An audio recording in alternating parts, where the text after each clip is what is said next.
창세기 45장 16절에서 28절.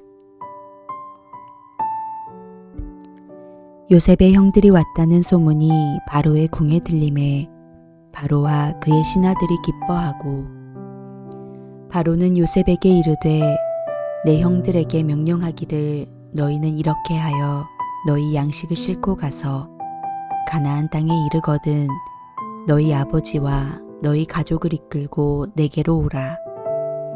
내가 너희에게 애굽의 좋은 땅을 주리니 너희가 나라의 기름진 것을 먹으리라. 이제 명령을 받았으니 이렇게 하라. 너희는 애굽 땅에서 수레를 가져다가 너희 자녀와 아내를 태우고 너희 아버지를 모셔오라. 또 너희의 기구를 아끼지 말라. 온 애굽 땅의 좋은 것이 너희 것임이니라. 이스라엘의 아들들이 그대로 할세 요셉이 바로의 명령대로 그들에게 수레를 주고 길 양식을 주며, 또 그들에게 다 각기 옷 한 벌씩을 주되 베냐민에게는 은 300과 옷 5벌을 주고, 그가 또 이와 같이 그 아버지에게 보내되 수나기 10필에 애굽의 아름다운 물품을 실리고 암나귀 10필에는 아버지에게 길에서 드릴 곡식과 떡과 양식을 실리고, 이에 형들을 돌려보내며 그들에게 이르되 당신들은 길에서 다투지 말라 하였더라. 그들이 애굽에서 올라와 가나안 땅으로 들어가서 아버지 야곱에게 이르러 알리어 이르되 요셉이 지금까지 살아있어 애굽 땅 총리가 되었더이다. 야곱이 그들의 말을 믿지 못하여 어리둥절하더니 그들이 또 요셉이 자기들에게 부탁한 모든 말로 그에게 말하매, 그들의 아버지 야곱은 요셉이 자기를 태우려고 보낸 수레를 보고서야 기운이 소생한지라. 이스라엘이 이르되 조카도다. 내 아들 요셉이 지금까지 살아있으니 내가 죽기 전에 가서 그를 보리라 하니라.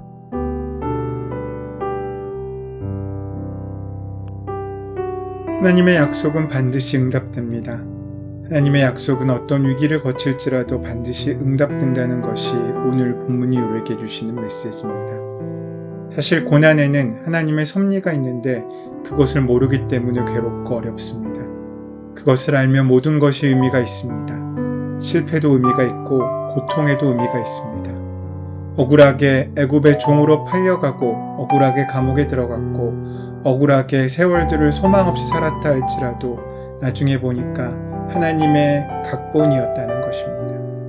만약 그때 요셉이 감옥에 있을 때 천사가 와서 고난의 이유를 설명해 주기만 했어도 얼마나 힘이 되고 소망을 얻었겠습니까? 하지만 그렇게 된다면 그것은 믿음으로 하는 일이 아닙니다. 믿음이 눈에 보이지 않고 손에 잡히지 않아도 하나님이 주신 꿈을 향해 한 걸음 한 걸음 나아가는 것이어야 되지 않겠습니까? 그러면서 우리는 하나님의 비밀을 깨닫고 하나님의 능력을 경험하고 하나님의 변함없는 신실하신 사랑을 몸으로 체험하게 되는 것입니다. 사랑은 삶으로 이해하게 되는 것입니다. 경험으로 이해하는 것입니다.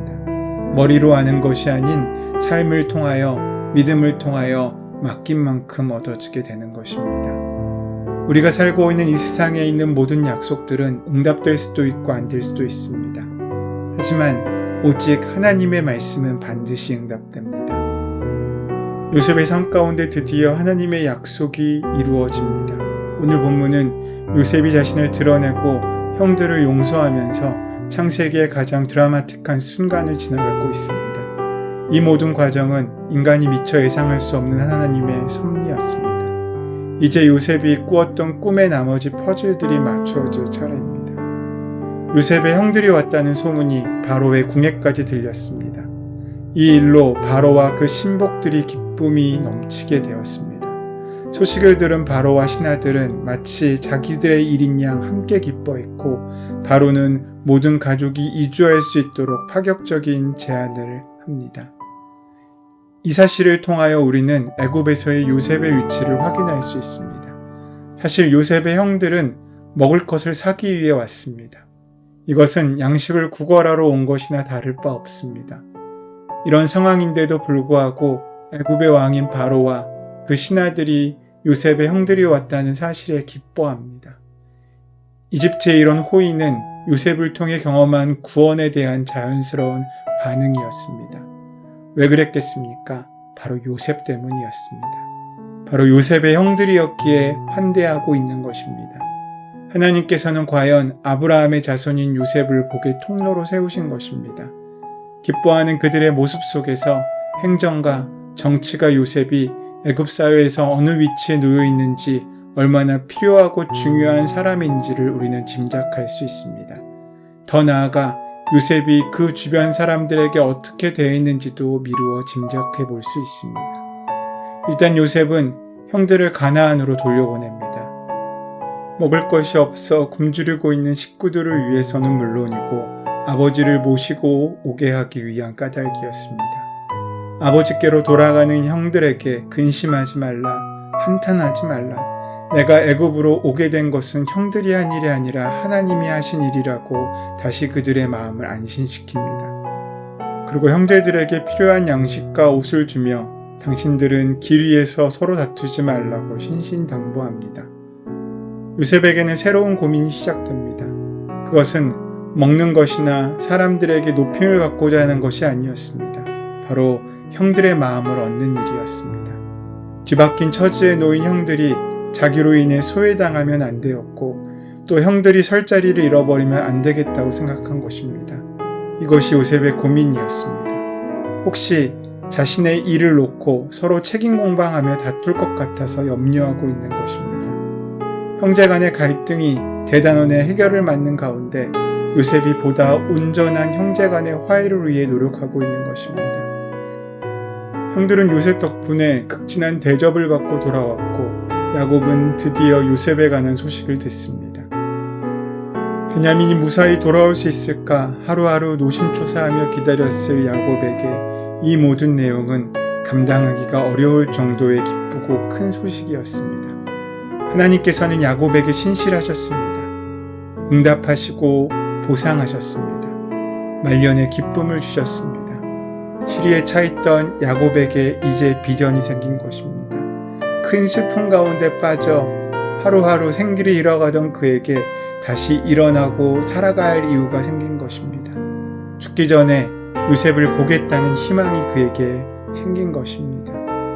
우리 가정이 하나님이 주시는 복의 이슬을 먹고 모든 가정이 하나님의 비전을 보고 살아가는 모습에 대한 환상을 그리길 때 그 은혜가 하늘로부터 주어지게 될 때 우리도 다시금 힘을 얻고 일어날 수 있는 힘과 능력과 담력을 만나게 될 것입니다. 우리의 가정이 그렇게 변화되고 복을 받을 수 있는 놀라운 믿음이 포기되지 않을 때 하나님은 그 믿음을 온전히 이루시고 역사하십니다. 이것이 요셉 앞에 약한 자라고 할 수 있는 형들에 대한 요셉의 배려였습니다. 요셉은 그 생각이 참으로 깊은 사람이었습니다. 오늘 우리의 인생도 마찬가지입니다. 나를 위한 용서가 아니라 그를 위한 용서만이 새로운 시작을 경험하고 시작할 수 있게 만들어줍니다.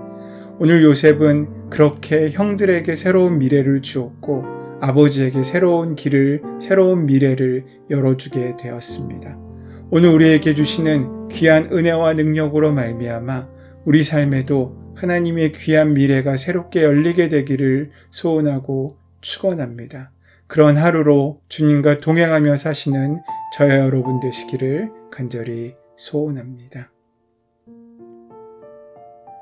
우리를 통해 세상을 구원하고 복주기 원하신 하나님, 우리의 눈을 새롭게 하셔서 이 시대의 문제들과 당당히 맞서게 하여 주시옵소서.